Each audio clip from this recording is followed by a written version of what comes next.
ভারতের তৎকালীন দাপুটে প্রধানমন্ত্রী প্রয়াত শ্রীমতী ইন্দিরা গান্ধী পারতেন, কিন্তু করলেন না।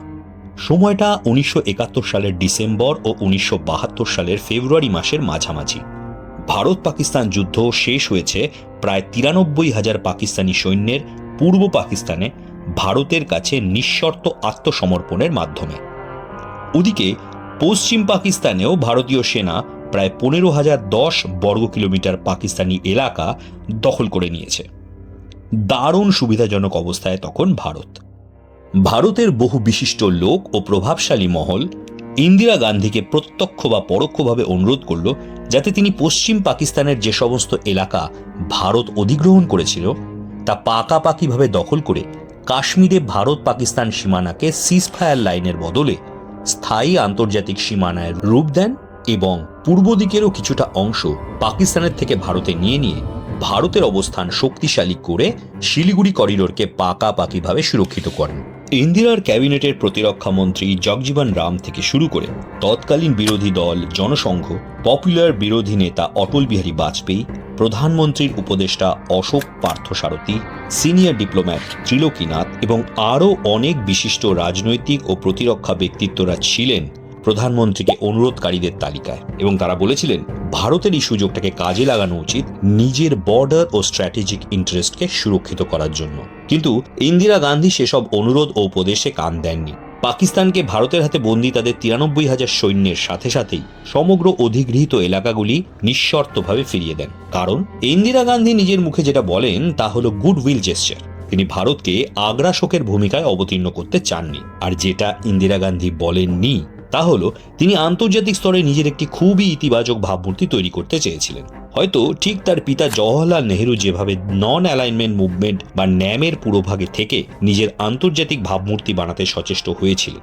অথচ এটা অনেকেই জানেন না যে ইন্দিরা গান্ধীকে তৎকালীন সোভিয়েত প্রেসিডেন্ট লিওনিড ব্রেজনেভ 1971-এর 16ই ডিসেম্বর তারিখে এক গোপন টেলিগ্রামে পাকিস্তানকে যুদ্ধে হারানোর জন্য অভিনন্দন জানান এবং নিঃশর্তভাবে ভারতকে সব রকমের সাহায্য ও সমর্থনের আশ্বাস দিয়ে বলেন যে ভারত চাইলে আরও আগ্রাসী পদক্ষেপ নিতে পারে পাকিস্তানের বিরুদ্ধে।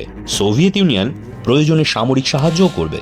কিন্তু এত কিছুর পরেও ইন্দিরা গান্ধী এত বড় একটি সুযোগ হেলায় হাতছাড়া করেন এবং 1972-এর 2রা জুলাই মধ্যরাতে ভারতের সিমলায় পাকিস্তানের জুলফিকার আলী ভুট্টোর সাথে সিমলা চুক্তি স্বাক্ষর করে নিঃশর্তভাবে পাকিস্তানকে সব ফিরিয়ে দেন। আর এর পরের বহু দশক ধরেই গুডউইল জেস্চার অর্থাৎ সদিচ্ছার নিদর্শন একটা খুব ছোট কিন্তু বহুল প্রচলিত শব্দ হলেও এই ছোট্ট শব্দটির ভার যে কত বেশি হতে পারে সেটা ভারত হাড়ে হাড়ে টের পায়। পাকিস্তান কথা রাখেনি। বেইমানিকে নিজেদের রাষ্ট্রধর্মে পরিণত করে ফেলা পাকিস্তান 1984 ও 1999 সালে সিয়াচেন ও কার্গিলে ভারতের এক বিরাট এলাকা দখলের চেষ্টা করে, যদিও তা ব্যর্থ হয়। তাছাড়া ষড়যন্ত্রের মাধ্যমে ভারতে নাশকতা ও অস্থিরতা ছড়ানোর অবিরাম চেষ্টা করে গেছে পাকিস্তান।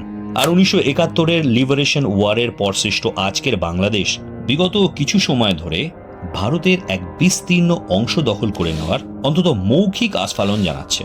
অর্থাৎ সেদিনের ইন্দিরা গান্ধীর সেই গুডউইল জেস্চার পাকিস্তান ও বাংলাদেশ সর্বতভাবে ব্যর্থ করে ছেড়েছে।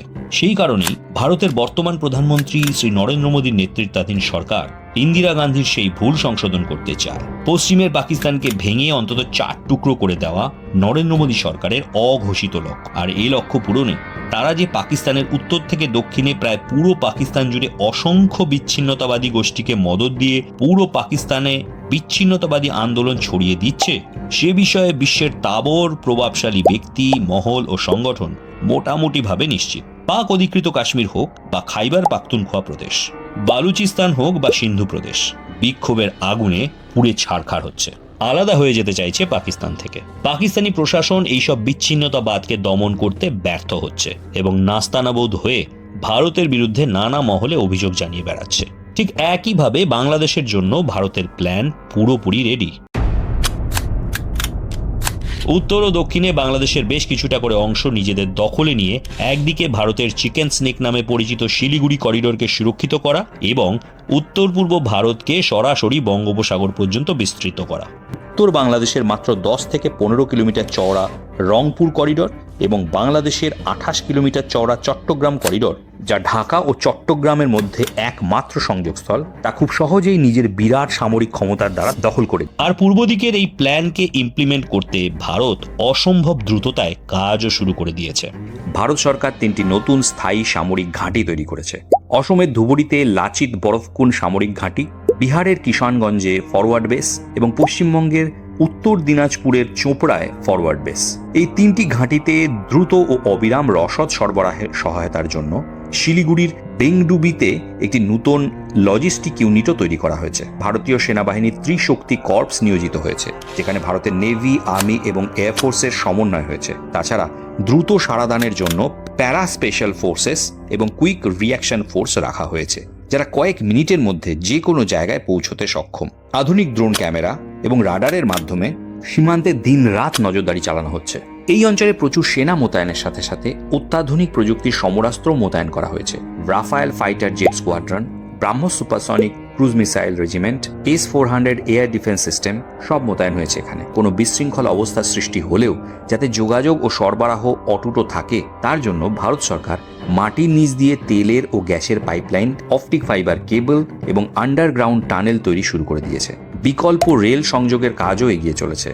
এমত অবস্থায় বাংলাদেশের পক্ষে ভারতের সাথে টেক্কা দেওয়া অসম্ভব, কিন্তু অপরদিকে ভারত চাইলে খুব সহজেই নিজের বিরাট সামরিক ক্ষমতার দ্বারা দখল করে নিয়ে বাংলাদেশকে পঙ্গু করে দিতে পারে। এর বিরুদ্ধে বাংলাদেশ খুব একটা বড় প্রতিরোধও খাড়া করতে পারবে না, সে যতই পাকিস্তান এবং চীন পেছন থেকে সহায়তা করুক। এবং আমেরিকা ও পশ্চিমী দেশগুলির হস্তক্ষেপ ছাড়া সেক্ষেত্রে ভারতের হাত থেকে নিস্তার পাওয়া বাংলাদেশের পক্ষে সম্ভবও হবে না। আর এটাই বাস্তবতা। এই ব্যাপারে আপনাদের কি মনে হয় তা কমেন্ট করে অবশ্যই জানাবেন। আজকের ভিডিও এ পর্যন্তই। আশা করি ভিডিও আপনাদের ভালো লেগেছে, এবং ভিডিওটি ভালো লাগলে তা অবশ্যই লাইক ও শেয়ার করবেন। দেখা হচ্ছে পরের ভিডিওতে। সুস্থ থাকুন, ভালো থাকুন।